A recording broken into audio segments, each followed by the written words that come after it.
I'll get it next time. Okay. I'm not stressed about it. Let's take notes. Or if you want, it's just a quick walk. Nah, I'm okay. I just All right. Okay, so help me out here. Where do we end off on? Is that Monday, Wednesday, Friday, and then Tuesday, Thursday? I get them mixed up sometimes where we finish. Do you do the joggers uptake problem?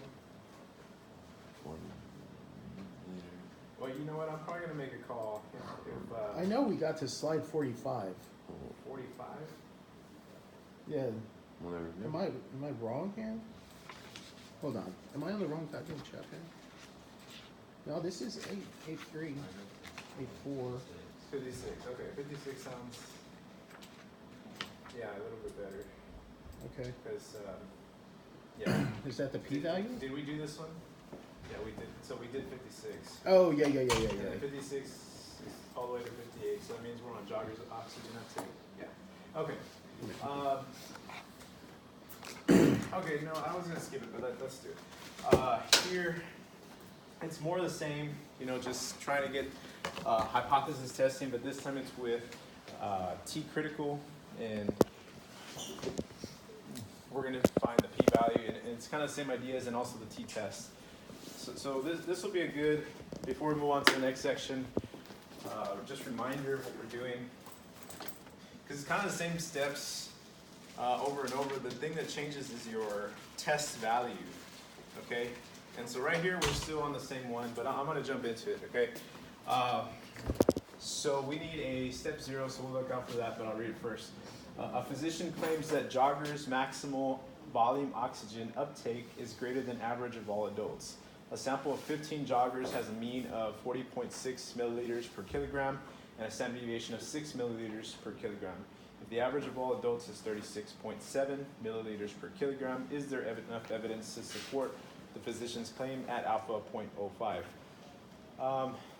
Okay, and just to point out, actually, let's talk about it real quick. So, I mean, it seems like a valid claim, right? A jogger has better lungs than average people. I buy it, right? So then this physician claims that joggers have more maximum volume oxygen uptake, meaning they can take in more oxygen than average adults. Okay, so that's how claims are made. That's how scientists make their claims, and then they test them. Okay, so that's kind of going back to the point of this, but so step 0, what do y'all see? What's given here? What's given? N equals 15. Okay, what else? X bar. Go ahead. Yeah. Mean is what? 40.6. Okay, which one? Mu? 15 joggers. No, I don't think so. Yeah, so this is from a sample. Yeah, X bar. Okay, Yeah. so this would have to be X bar. Good. Okay, so 40.6. But what is mu? 36.7. 36.7, right? They give it to us here this time. Anything else? Alpha, 0.05. 0.05. Anything else? I think that's okay. We're good. So step 1, I tell you guys. I kind of feel like you probably hear this in your homework, right? When you get to hypothesis, don't think so hard. Hopefully, I've said it enough. But what's the null hypothesis here? Don't think so hard. H0 equals 36.7. Well, H0 is the null hypothesis statement. Mu That equals mu is 36.7. Yeah, there you go. Okay, and then alternative, also don't think so hard. You're going to use the same symbol, same number, but different. Is greater than, Yeah, y greater? because it's 40.6 in the sample.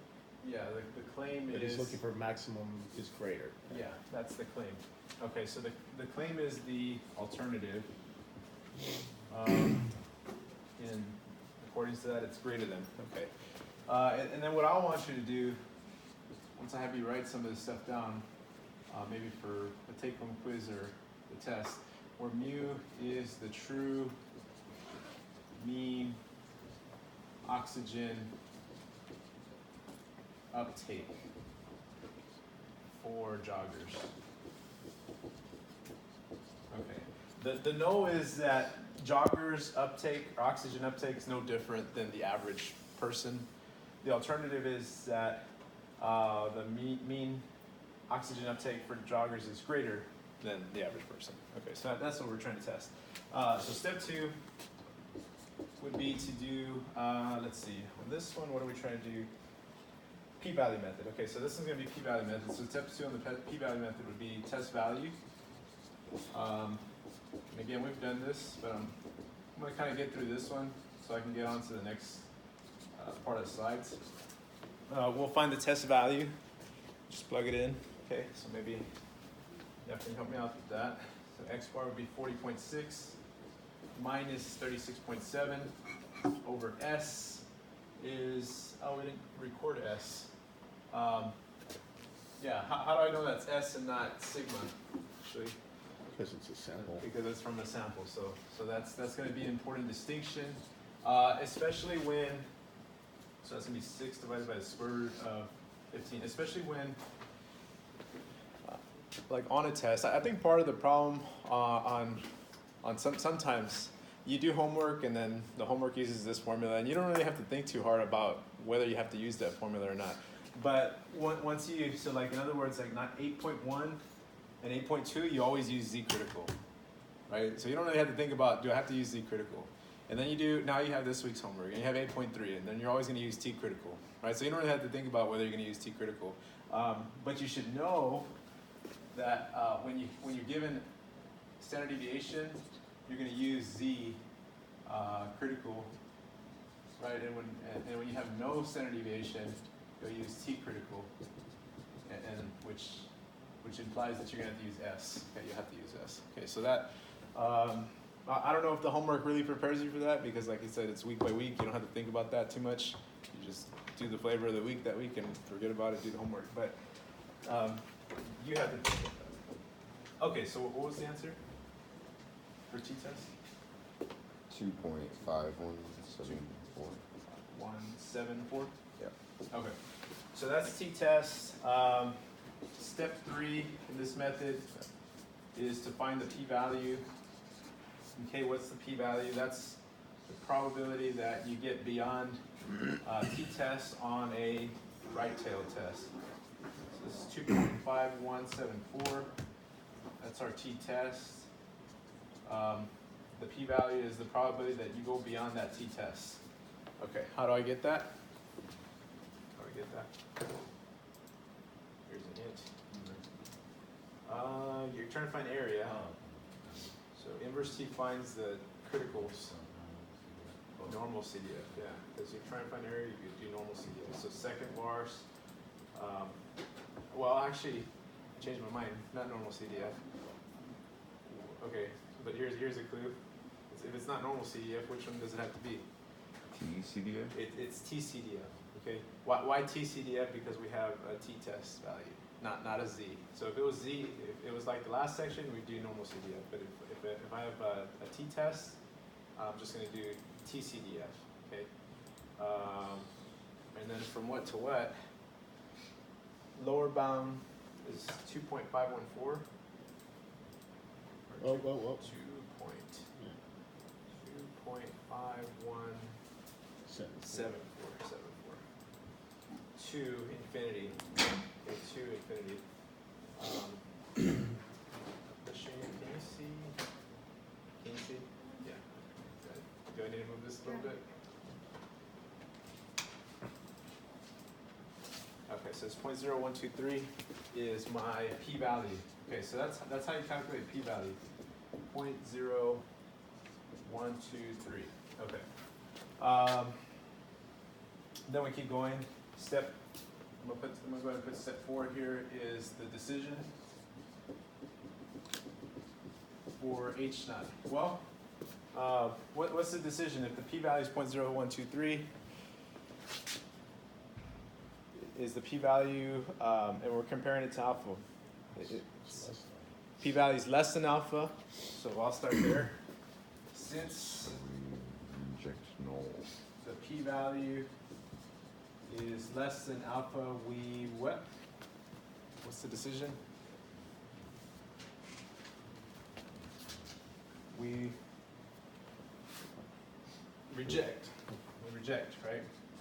we reject H naught that mu equals to 36.7. So that's step 4. And then we're going to do the summary. And if we reject H naught, is that evidence for the alternative or not? If we reject H naught, is that evidence for the alternative or not?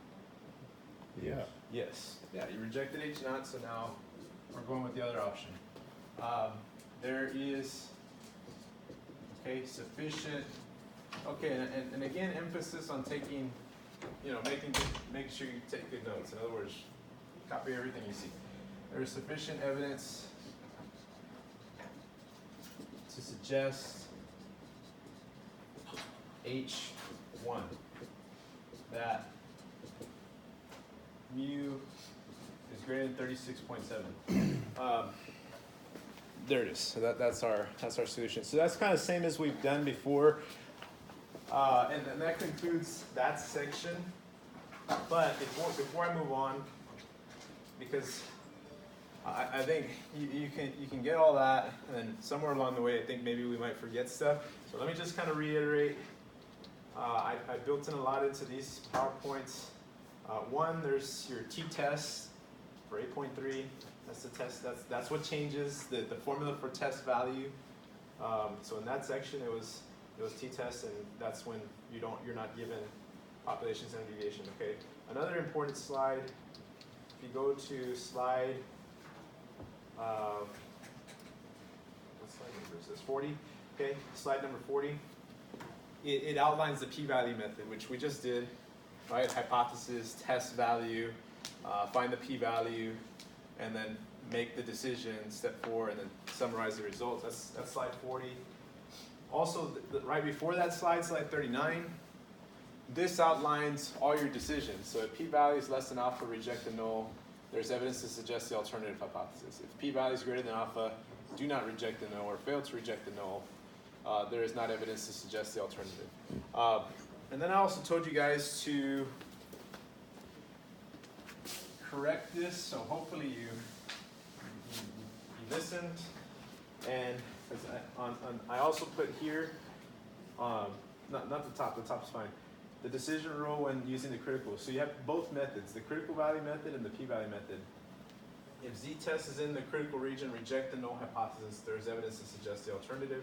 If z-test is in the non-critical region, reject the null hypothesis. And that should say fail to reject. Okay, so if you hadn't corrected that, make sure you correct that, because otherwise you might look at this and get a false answer. But you have been told.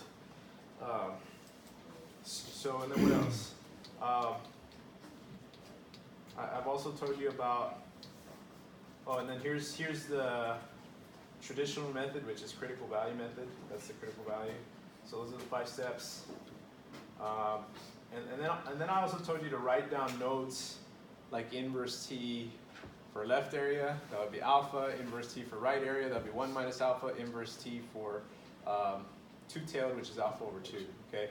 So really, I think if you get the critical value, I think most of the rest is probably gonna flow for you, as long as you do a step 0. As long as you do a step 0, and then I think everything else will kind of come out of it. So if you need a refresher on the critical value, do that for yourself before you start the homework. I think you'll go a lot smoother that way. Okay. All right. So next section. Next section doesn't change too much on step 0, other than you're going to gather some different things. And the critical value is going to be z-critical inverse norm. Again, the big thing that changes is the z-test. So here it is. This is z-test for 8.4. So how are we going to do this? We're going to read this real quick. So since the normal distribution can be used to approximate the binomial, when n times p is greater than or equal to 5 and n times q is greater than or equal to 5, the standard normal distribution can be used to test hypotheses for proportions. And the z-test equals, and again, your book doesn't distinguish these, but at least on the notation, but I do. Okay, because students get confused with z-critical and z-test. This is z-test. Okay. So, and I think it's just better to do it that way. So what's a proportion? Any percent, fraction, or decimal less than 1, right? Or percent between 0 and 100, or fraction or decimal less than 1. So you get the value of interest divided by the total. Okay. P represents population proportion. N is still sample size, as always. Okay. So, all right, you're ready. Let's try one. A researcher claims that based on the information obtained from the Centers for Disease Control and Prevention, 17% of young people ages 2 to 19 are obese. To test this claim, she randomly selected 200 people ages 2 to 19 and found that 42 were obese. At, I should say alpha, at alpha 0.05, is there enough evidence to reject the claim? And just so you know, because it might come up on your homework, alpha, another word for alpha is level of significance. Level of significance. Okay, so if it comes up on your homework and they say the level of significance is 0.05, that's alpha. That's what alpha is. It's the level of significance, which is also the probability of a type 1 error. Okay, but let's do step 0. What do y'all see that's important here?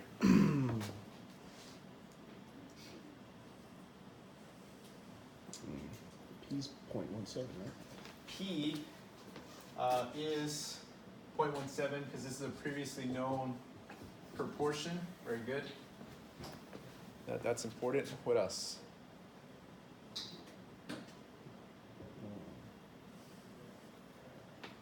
I don't know about that N42. I don't know. N, yeah, okay. N is, well, N is 200. the There's 200. a 200. would be There N, you go. yeah. And the 42. Oh, then that's a proportion of the 200, right? Yeah, okay, so we'll call it 42, that's the value of interest, so the 42 that were obese. And then from these two combined, I can get a sample proportion. What's the sample proportion of those that were obese? It's 42 over 200, right? 42, x over n. So 42 out of 200, 42 out of 200, which 21. is 0.21. I'll just change that one to decimal. So sometimes you can use the fractions, but right here I'll just use the decimal. So far that's step 0, okay? Gathering the information. The information is slightly different because now we have percents and proportions, but still not too bad. So if you can do step 0, I think you're in a good spot. And then we're gonna do the hypotheses. And again, I'm gonna say what I always say, don't think too hard, right? You already have it. What do you think the null hypothesis is here?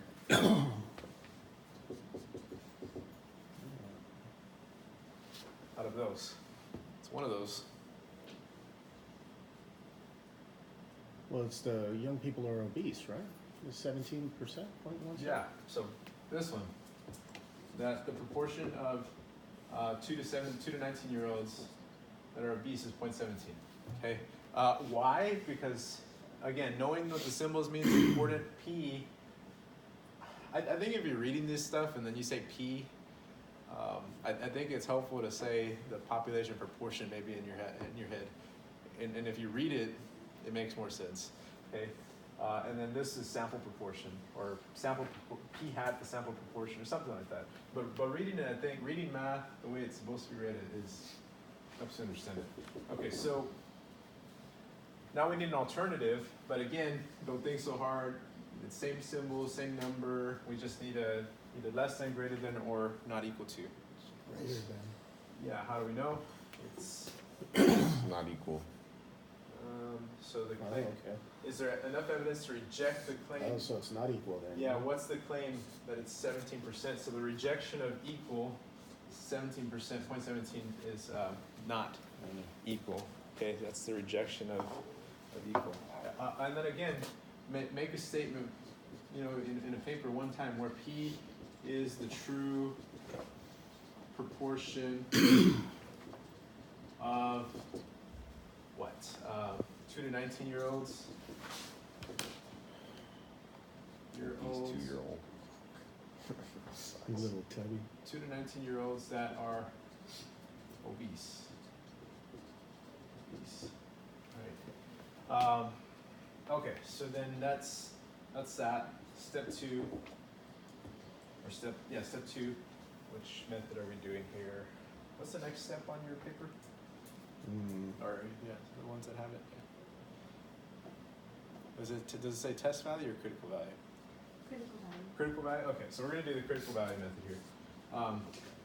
Yeah, no, I mean, that's just, honestly, if you had a question like this, you could do it whatever way you felt more comfortable with, unless I specifically say use p-value method or specifically say use critical value method. More than likely, I usually don't. I just say, there you go, here's the problem, whatever method, you like p-value method, go ahead. Or you like critical value method, go ahead. More common is actually the p-value method. Okay, but we need to find the critical value. So, the good thing about the proportion questions, you don't really have to think about whether you're using Z or T, it's gonna be Z. Okay, you have to, we're dealing with Z critical and Z test, okay? So there's no thought process on that. But we do need, this is a two-tailed test. So it should have 2 areas, and usually I ask, but I didn't. We didn't get an alpha, but I'll write it, I'm going to write it. What's the area on this side? 0.025. 0.025. The area on this side is, say, 0.025. Okay, so we need a Z critical. How would I do that? How would I do that?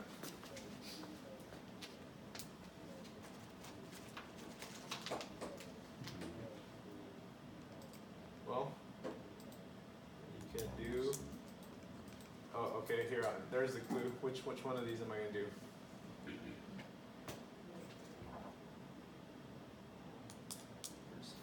Inverse norm. See? I told you guys. So you gotta fight to remember that. fight your head to remember that, because on Tuesday and I think last week y'all are like whipped with that. Y'all were able to tell me that. So you gotta go back to your notes. You remember I wrote some stuff over here for left-tailed, right-tailed, two-tailed.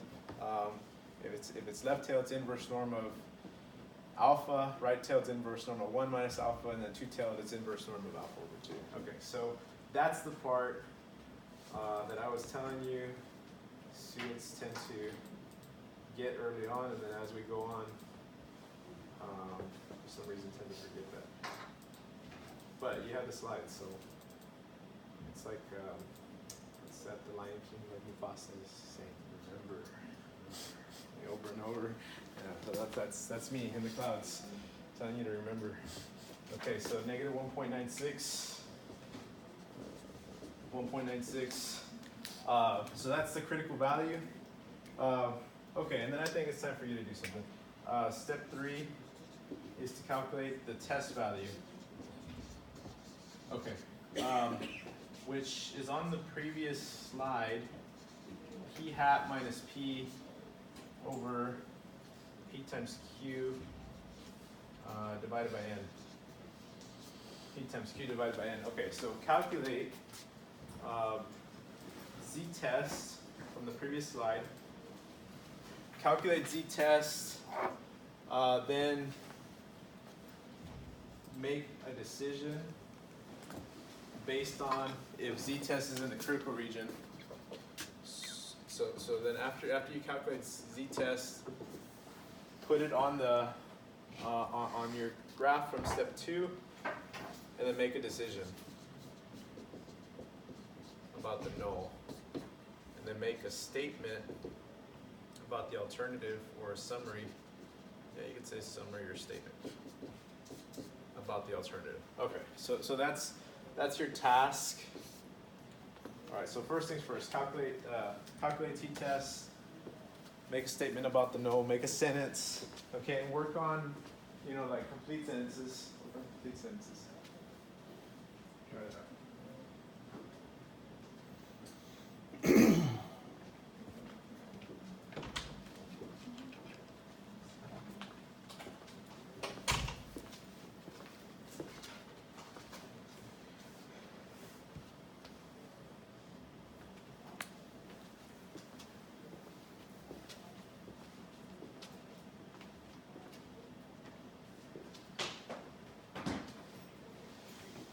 What's the Q?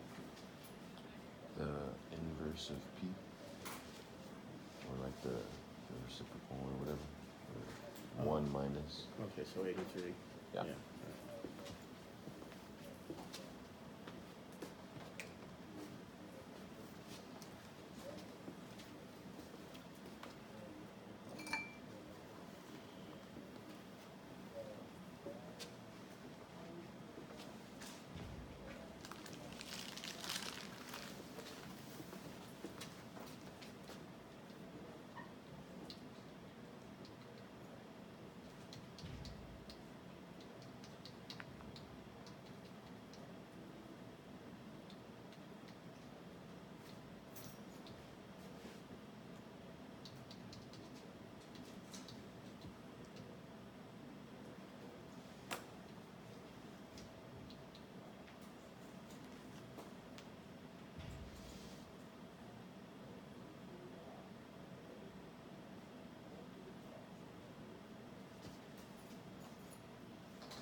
Okay, what did I get for z-test? What did you get for z-test?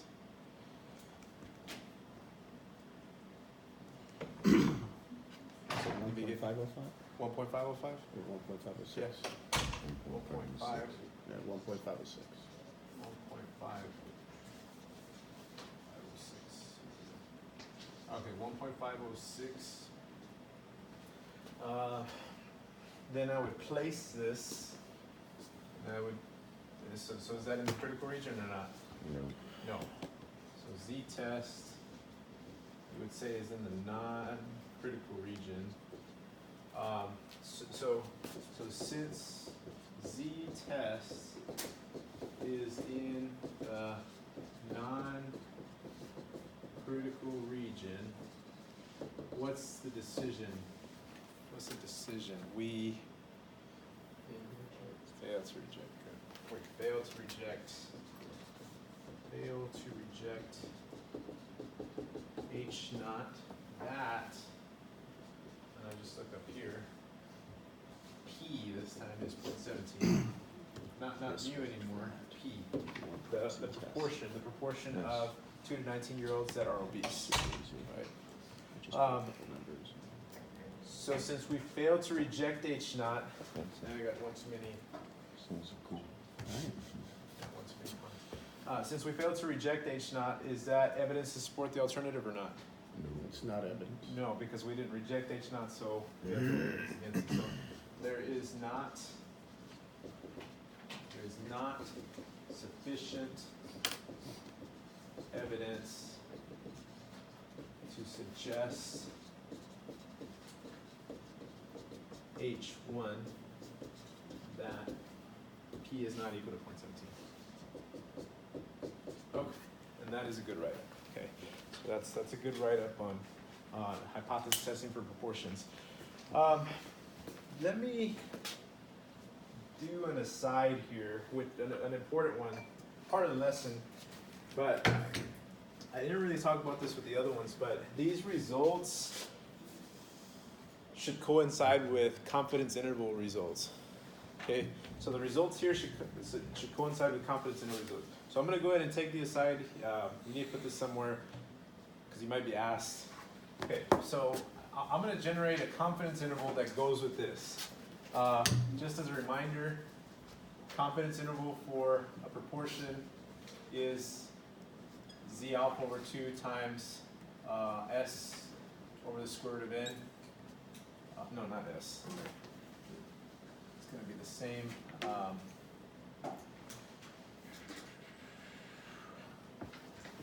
me just. Yeah, this is on your important formulas. Here it is. Okay, but again, you'll have this. This is what I'm looking at right here. Okay, so z alpha over 2 times p times q over n, right? P hat. Less than p, less than the same thing except for plus. All right, so recall that formula. Okay, now what does that have to do? What does that have to do with any of this? Well, we've done a problem like this where we've had to generate this confidence interval. Okay, it was the same question. Instead of asking you to do a hypothesis test, I told you to find a confidence interval. So how would you do that? You would still do a step 0. You'd gather all that information, then you plug it in. The only thing I'm missing here would be z alpha over 2. So what z alpha over 2 would be, I would draw that picture. Alpha over 2 is 0.025, and then I would do inverse norm is negative 1.96, and I would get the positive of that. That's my z alpha over 2. So that's what I'm going to add right here. Z alpha over 2 is positive 1.96. That's what we did on that section. And now we have everything we need to answer this. Okay? Because I have p hat is 0.21 minus z alpha over 2 is 1.96 times the square root of p hat is 0.21. Q hat would be 1 minus that, so that's what, 0.79 divided by n, which is 200. Less than p, less than the same thing except plus 1.96 times the square root of 0.21 times 0.79 over 200. Okay? I would calculate that real fast. So I would type that in. 0.21 minus 1.96 times the square root of alpha y equals fraction 0.21 times 0.79 over 200. Okay, and then change the minus to plus, and then I have a confidence interval. Okay, so I've generated the confidence interval, which actually this is a good review because I'm going to give you your test corrections, or what I want you to do for your test corrections, which this is involved, I believe, 0.1535, less than p, less than 0.2665. Okay, so what does that result have? And, okay, we would say something like we are 1%. Alpha is 0.05. So it's a 95% confidence. We're at 95% confident that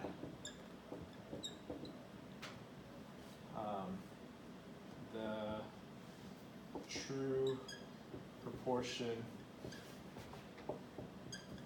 of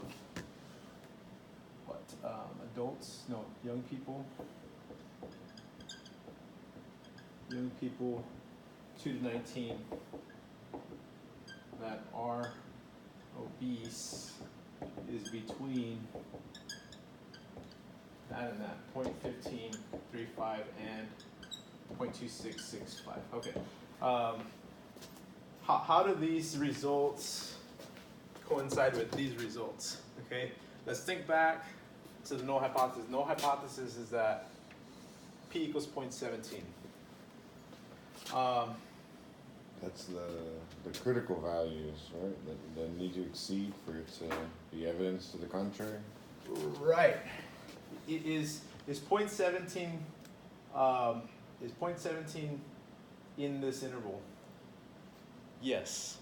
So that means I have no evidence against the null, because point 17 is in there. What if again point 17's instead of point 17 it was point 28? Okay, then I would have evidence against the null. But since it's contained, I have no evidence against the null. That's how these results will always match these results. So in fact, you can make a hypothesis testing claim with confidence intervals. If the null hypothesis is contained, you have no evidence against the null. If it is not contained, you have evidence against the null. Okay? That's how those results coincide. Now it turns out with a two-tailed test, it perfectly matches the confidence interval. And this is what I mean, okay? And I'm just going to draw a brief picture, and then maybe we'll do one in a little bit. But let's say you had a left tail test of alpha, 0.05. The only problem with that is, what confidence level would you use? Remember, because confidence level are talking about the middle something percent. The middle something percent. So I wouldn't use a 95% confidence. What percent confidence would I use if remember, this is a left tail test. What confidence would there be in here? 90. It would have to be, you'd have to use 90% confidence. That's kind of one of those things that you have to see. So again, two-tailed perfectly matches the confidence level. In order to get a left tail to match, you have to consider this factor here. The left tail is only 0.05. That means the other side would have to be 0.05. That means the confidence level would be 0.90, which means which would affect your z alpha over 2, because you're going to do inverse norm of 0.05. I mean, at the end of the day, you're still doing inverse norm of just 0.05. So, and maybe you don't even have to know all that, because if you just do inverse norm of 0.05, you still get the appropriate number, and then you just take the positive. So, all right. Okay, that's a small aside that I hadn't talked about, but that goes with all the previous stuff we've talked about, actually. Where's the formula here? Yeah, so in the previous sections, I could have found an interval, and all our intervals should have matched our results. If we failed to reject the null, that meant that the null was contained in the interval, would be contained in the interval. If we rejected the null, that meant that mu was not contained in the interval. Okay, we didn't take the time to do all of them. Okay, but you can literally do all of them for all the problems that we've already accomplished. Okay, but that was just something I think you may encounter, but that's your refresher. All right, here's another one. Maybe on this one, y'all can do. Let's see, you have to do a little more. Maybe we'll get the step 0. So here it goes. The Gallup Crime Survey stated that 23% of gun owners are women. A researcher believes that in the area where he lives, the percentage is less than 23%. He randomly selects a sample of 100 gun owners and finds that 11% of the gun owners are women. At alpha, 0.01 is the percentage of female gun owners in his area, less than 23%. So how about we do it this way? I'm going to give you like a minute. See what you can jot down by yourself, and then I'll put it up, and then we'll go on to the next part, give you like a minute, see what you can do for yourself, and then we'll put it up, okay? So see what you can put up for step 0. Okay, and then if you get ahead, you can go ahead and start trying step 1, the hypothesis.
right, let's make sure everybody's on the right track. Just on step 0, what did y'all get for important stuff here? What's P? 0.23. Yeah, that's from previous study. 0.23. What else is important here? X is 11. X is, that's true. Because if you take 11% of 100, you get 11. N is 200. N is 200. Alpha is 0.01. And N is a 100. 100, yeah. Oh, yeah. I think of the last Yeah. problem. Alpha is 0.01. What about P hat? P hat. The sample proportion. 11. Oh, no. Yeah. Point. 0.11. 0.11, right?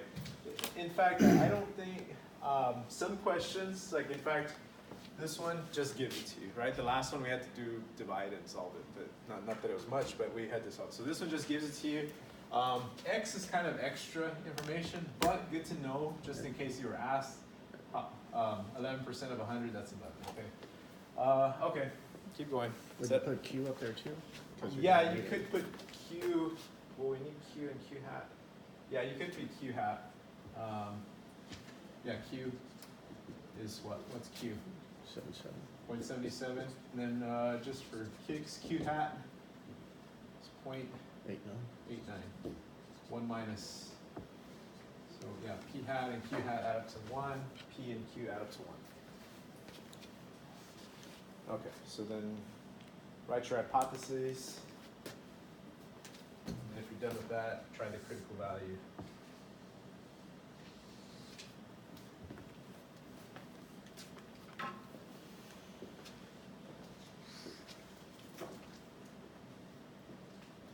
So take a minute or so on the hypotheses.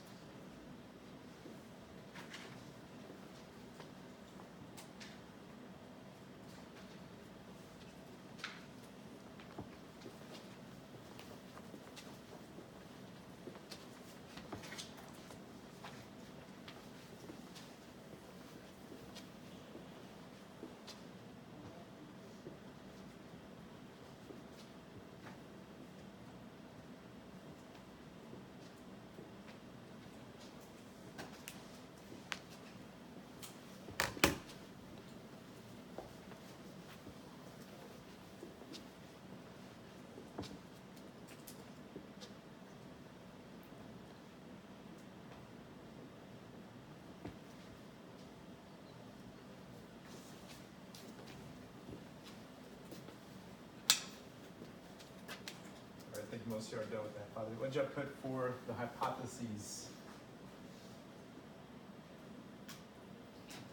Something up here. Oh, P equals 0.23. P equals 0.23, and the alternative should be the same symbol. Less than. Less than, how do we know? It says, right? Okay, less than. Making this a left, right, or two-tailed test. One tail to the left. One-tailed, left there, yeah. So this is a left-tailed test with alpha 0.01. Okay, so now your task, find Z critical. Then after you find Z critical, move on to step 3, find the test value. Z critical negative 2.35. Yeah, so find the test value, Z test. Z test negative 2.8515. All right, then keep going. P times Q over N.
What's that? Time flies, man. I know.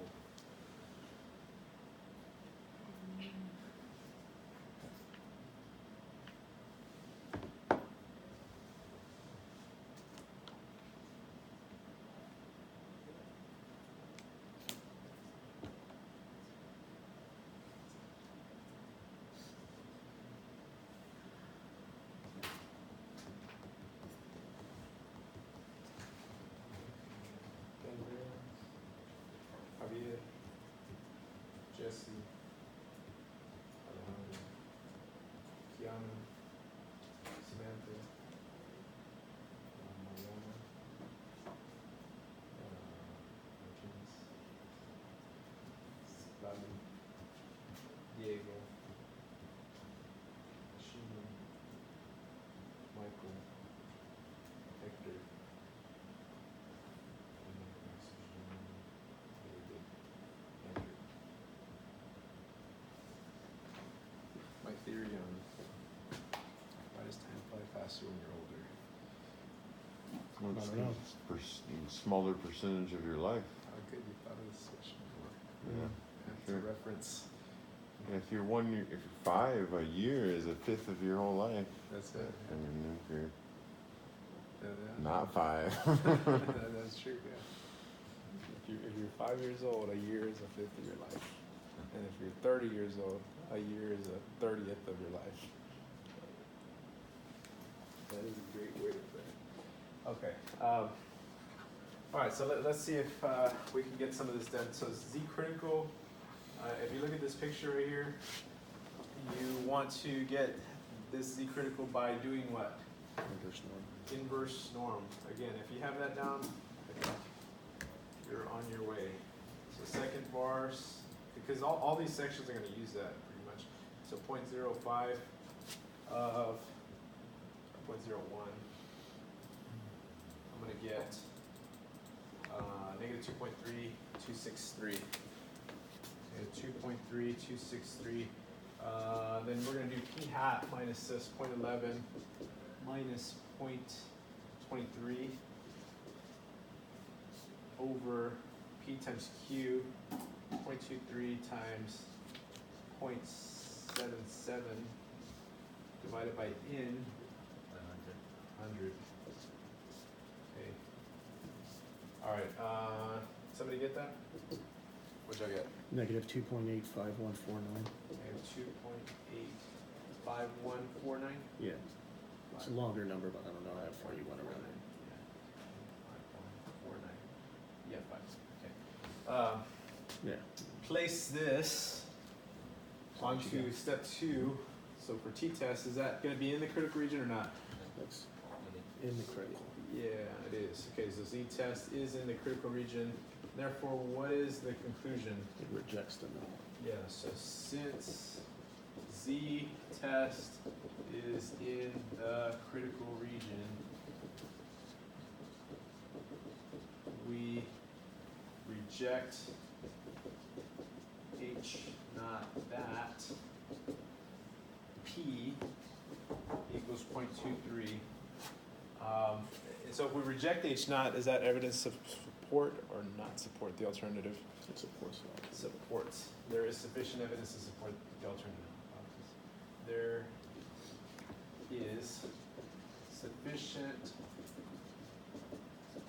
evidence to suggest, or support is fine as well, H1, that P is less than 0.23. So in other words, that the true proportion of gun owners or female gun owners is less than 0.23. Okay, is less than 0.23. So somebody's trying to push their agenda. All right. Were we spot or not? All right. So that's what hypothesis testing does. Now, I found like a easy way to do that in the one prop Z test. It did Okay. that. So let's talk about that. Second bar. So how can I do all this on a calculator with not much work? Well, I did it in the stat. Yeah, stat, and then go to test. Yeah, stat. One prop Z Right test. arrow test. This is a one proportion Z test. One proportion hypothesis z-test. So I'm gonna go to that. What do we have? P naught, that's your P, 0.23. which we stated in our null hypothesis, 0.23. Our X, 11. so see, it was good to find X in this case if you're gonna use the calculator, which is 11% of 100. And then N is 100. And then it's less than. And then I want to choose, so my alternative was less than. Okay, and then I just calculate. Okay, and that should give me kind of the same things as before. It doesn't give you, the bad thing is it doesn't give you the critical value, but it does give you the p-value, which if I use t-test and do normal CDF from negative infinity to negative 2.8515, I should get 0.00212. Okay, so that's the p-value, and which I should be able to make the decision just from this, right? Because if, not to be confused, okay, not to be confused with P, R. Yeah, I don't like that. They really should have took the time to write out p-value, because proportions are a big deal, and usually books use p equals 0.23, but that p does not represent proportion. That p represents p-value. That represents p-value. So the p-value is 0.021 or 22. Is that less than alpha or greater than alpha? Is that less than? Less than. Yeah, that's less than. So since the p-value is less than alpha, we reject the null. Same decision. Same decision. Since p-value is less than alpha, we reject the null. Okay. But I'm not going to write that because I think we've done that enough. All right, but that would be the decision.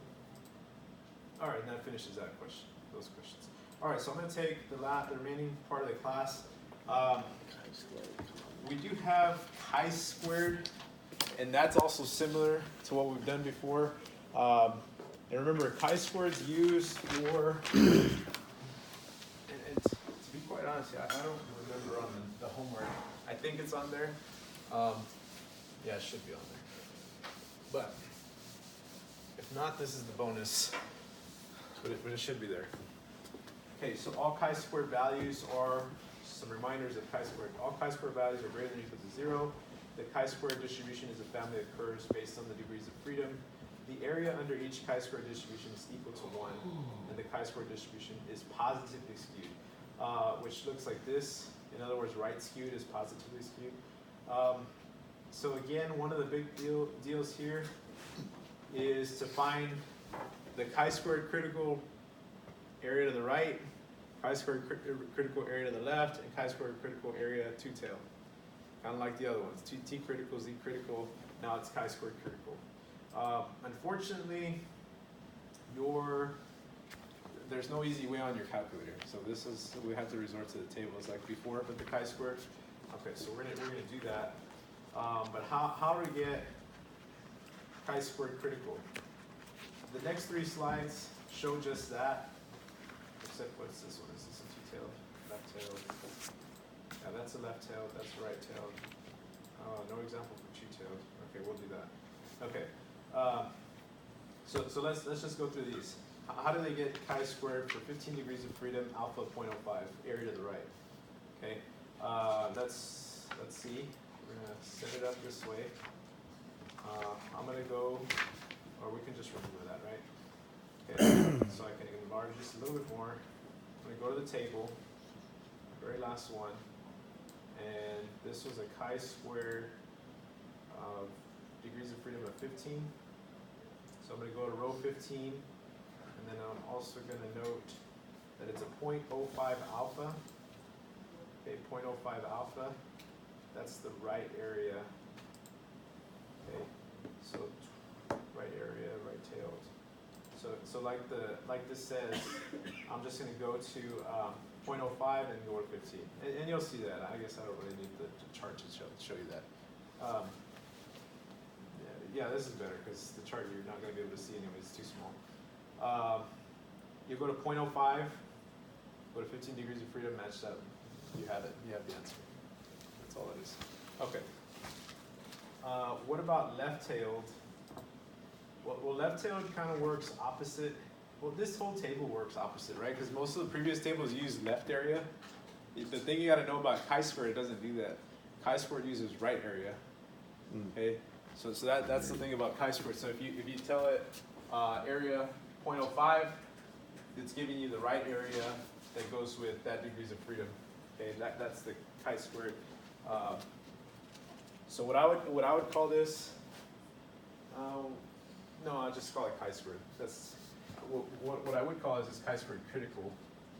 Okay, again, distinguishing between chi-squared critical and chi-squared test, which is coming in a little bit. It's another formula. Okay, what about a left-tailed area?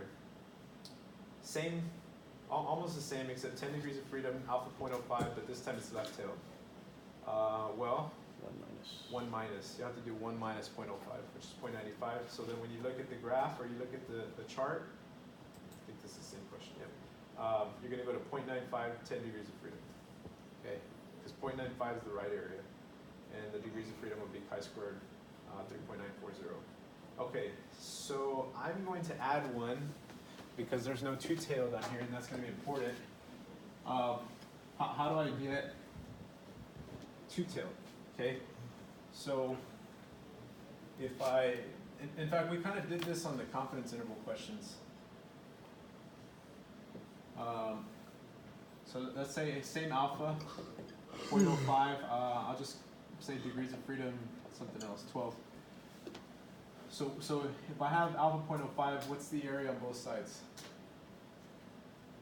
0.025. 0.025 is what I'd like to have there on both sides. Okay, so just kind of judging what I've told you, it deals with right area. So you need to look at alpha over 2, 0.025, but you also need to look at 1 minus alpha 0.025 because that's going to give you that right area, that whole right area. So that's the other thing I had told you how to do before. 1 minus 0.025 is 0.975. These are the two columns you'll be looking at. Alpha over 2 and 1 minus alpha over 2. Those are the two columns that you look at for chi-squared when it's two-tailed. And then the row, degrees of freedom. Okay, so down we'll have to use the chart. So let me put the chart on here. So 0.025 degrees of freedom. What did I say? 12. 0.025 and 0.975. So I get 4.04. That's chi-squared. Chi-squared critical. Okay, keep in mind there's two chi-squared criticals. So, did I say 4.04? Yes. Okay, so then 4.4. Okay, and then the other chi-squared critical. 23.337. Right, because now you're just going to go to 0.025 and then go across that row, 23.337. 23.337. Okay. That's it. That's how you find those chi-squared left, chi-squared right, and then two-tailed. Okay. So if you have, for two-tailed, I think it's the most complicated, but if you just remember alpha over 2 and 1 minus alpha over 2, those are your columns. Those are your columns. And then the degrees of freedom is your row. Okay, so that's how you get those, the critical values. This is, I would add this in there. Again, your book doesn't do this, I do this. And I think it's just going to help you because then you won't mix up chi-squared critical and chi-squared test. Okay, so all this stuff we know, right? N, that'll be given, S is given, standard deviation is given. Okay, so we're going to try one. So let's see. Here's some assumptions actually before you can do this. The sample must be randomly selected from a population. The population must be normally distributed, and the observation must be independent from one another. Mostly, it's important, like if you're really doing these things, you can't really carry out this procedure, but we're just gonna kind of jump into one. Let's see. Oh, okay, there was a two-tailed one, it was just kind of out of place. All right, well there's a two-tailed one there as well, if y'all want it. Okay, so there's a left-tailed, it's just not in the right order. Okay, so here we go. Last question we're gonna do. Well, maybe. Let's see. A standard deviation for the math SAT test is 100. The variance is 10,000. An instructor wishes to see if the variance of the 23 randomly selected students in her school is less than 10,000. The variance for the 23 test scores is 7,225. Is there enough evidence to support the claim that the variance of the students in her school is less than 10,000 at alpha 0.05? Assume that the scores are normally distributed. Okay, like anything else, a lot of information. If you try to just jump straight into steps, it's going to be tough for you. So break it down. So we need to get a step 0. So what do y'all perceive is important here?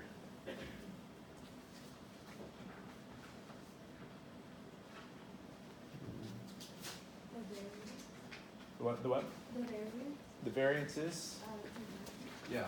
Okay. And in that same sentence, what else? And I went ahead. You'll notice I went ahead and put population variance because that's what it is. It's population variance. Or not maybe in that same sentence, but what else? What else is important?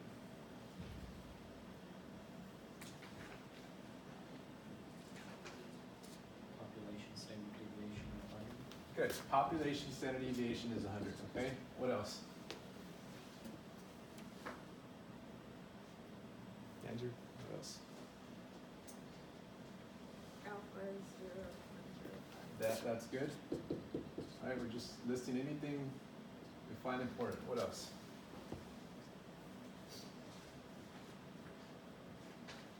N is 23. N is 23.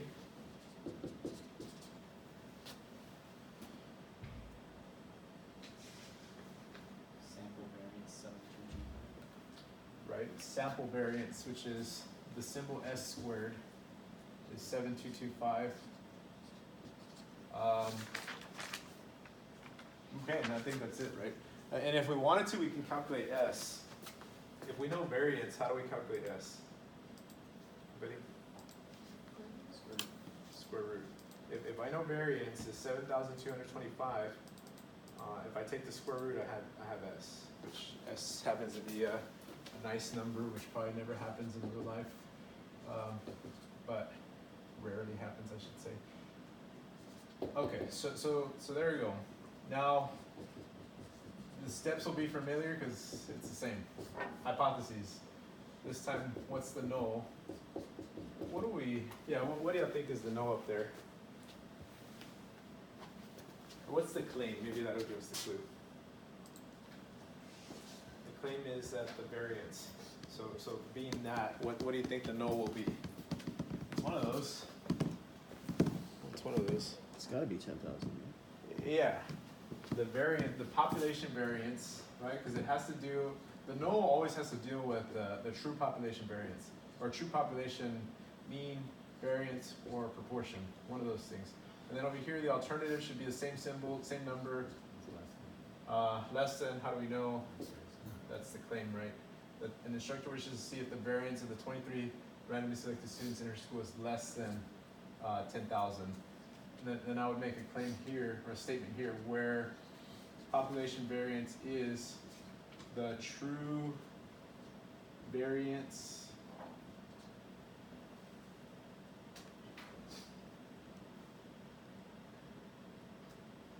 in her school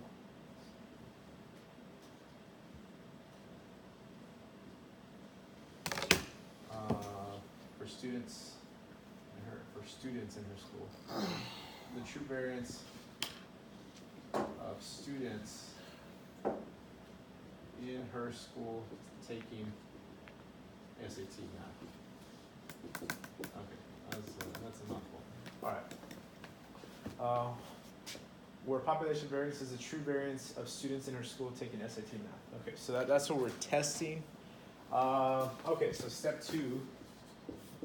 Still find critical value, I think is the method of choice here. Yep, critical value.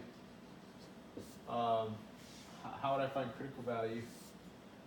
Well, now it's draw this, and then alpha is 0.05. What does this tell us? Is it left-tailed, right-tailed, or two-tailed? Still left-tailed. Or this is going to be left-tailed, so that's alpha equal to 0.05. Okay, And then one thing we didn't put is what's the degrees of freedom? What's the degrees of freedom? 22? 22. N minus 1, still. Okay, it's n minus 1. Okay, so that's 22. So what I need to do is, it's a left tail test. I need to look up, for left tail, we need to look up area 1 minus alpha, which is 1 minus 0.05. In other words, I need to look up the right area. Okay, so 0.95 is my column, my row is degrees of freedom 22. 0.95 is my column, my row is degrees of freedom 22. All right, so let's finish this off. 0.95 degrees of freedom 22. 12.338. 12.338. Okay. Did I do the right column? Yeah. Okay, so then that's right here. That's chi-squared critical is 12.338. Okay, so that's good. What's next? We have to find chi-squared test using this formula here. Chi-squared equals n minus 1 over s squared.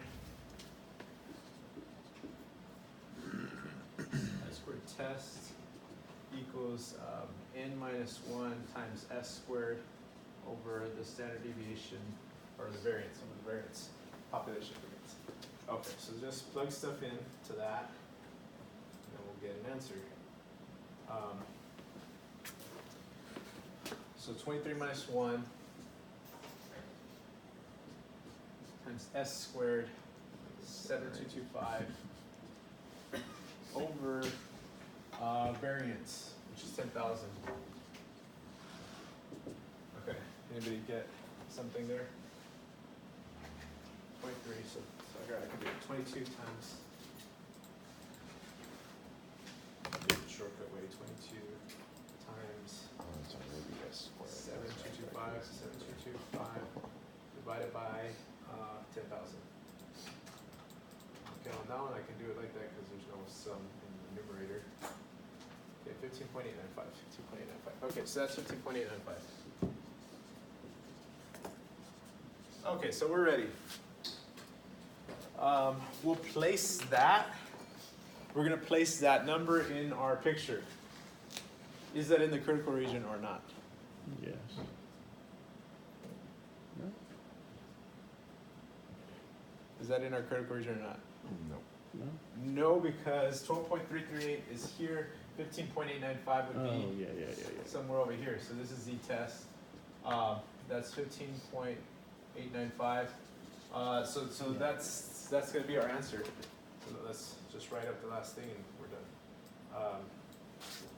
So since step 4, statement about H naught. So since chi-squared test is not in the critical region, what's the decision? Do not reject. We fail to reject. We fail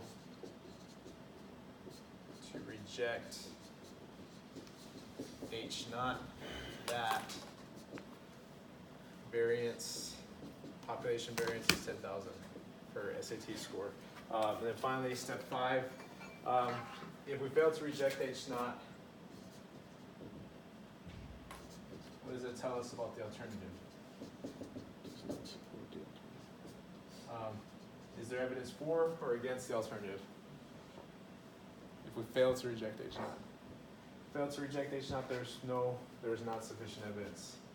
There is not sufficient evidence to suggest H1. The variance, population variance is less than 10,000. Okay, we made it. Let me just peek ahead. We're skipping one slide, I think, but that's okay. It's the same as what we just did. 8.6 we're not really going to get into, but it's kind of more. Actually, 8.6 is what I was mentioning earlier on my confidence interval. Just that there's a tie-in between those. Okay, so we covered it. We talked about it, but you may see some stuff on that, but I don't think too much. Okay, let me mention one thing real quick. Who has their test on them? Or actually, better question, who doesn't have their test on them? 1, 2, 3, just 3, yeah? Okay, so for those that have your test on you, I need to look at a question that was generated incorrectly, so I need to go back and grade those. So if you can turn that in on your way out, you can just put them on this chair, please. Second, I have decided, okay, while I'm working on that, if you still feel like you already know whether you're gonna want to do, I'm gonna do test corrections, but this is how I'm gonna do it. I went ahead and reprinted the test, took out the multiple choice. Okay, what I want is you to redo it, the 20 questions, show all the work, okay? Because like I told you, I was a little dissatisfied on even some of the questions that people got right. There was not a lot of work on it. So right here, I'm gonna overemphasize the work. That's what I'm looking for when you turn these in. So you're gonna have plenty of time because you'll have the time. Then I want you to bring them on Tuesday. Okay, bring them on Tuesday for test 2. I think I may do an average of the 2 grades, okay, or something else. But that's what I'm leaning towards. I'll post whatever I'm gonna do. But yeah, obviously, I'm not gonna give you the full credit. Won't give you the full credit. Okay, so I'm gonna go ahead and pass these out. Well, who does anybody not interested in that? Anybody not interested in doing it? Because I could save some paper. But or in other words, you're satisfied. You're satisfied with your test. You're satisfied. Okay. Okay. So if you're satisfied with your test, then you're free to go turn in your, but still turn in your test. Everybody needs to turn in the test that has it. Okay. But everybody else wants one. Okay. I think I'm gonna just keep my test. It's already at 85. Am I really gonna do better for 3 points? I don't know if it's worth it for you, buddy. I don't know if it is, man.